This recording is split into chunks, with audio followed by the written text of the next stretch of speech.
So, good day everyone. I am Chloe F. Valencia, and for this video, I will be demonstrating to you our assigned task, which is a student grade analyzer. So, we will be using a JavaScript programming language to demonstrate how to code it. So, without further ado, let us begin with the sample situation given here. So, I'll just blur this side.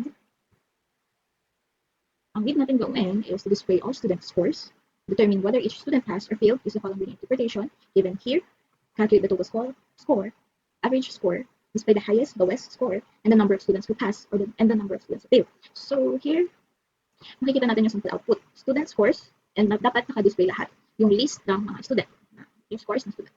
Which here, naman, student, yung student 1, papakita kung ano yung score niya, and then yung interpretation ng grade niya, and then sabihin din kung nakapass ba siya or nakapag-fail. So here, this one, gagawa tayo ng condition dyan, syempre, kung pasado ba or fail.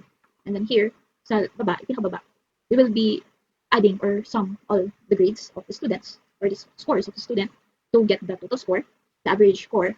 Bali, yung gagawin natin dyan, add lang natin lahat ng total, and then i-divide natin siya sa kung ilan, which is 5 students. So, ganyan, dapat ang kalalabasan niya. And then the highest score given here, which is student number 3, and the lowest, which is student number 4, which is 64. So, pass natin should be 1, 2, and 3.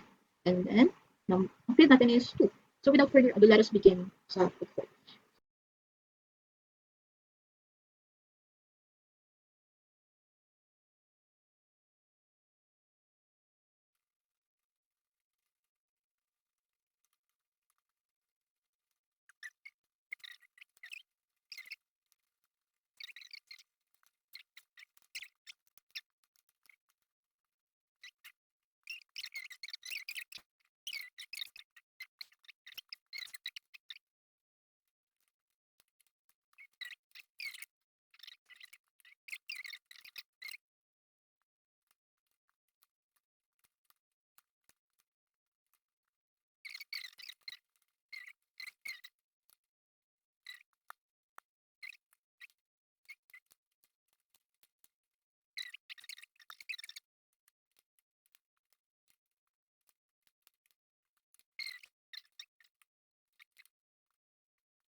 So far, it's okay na siya.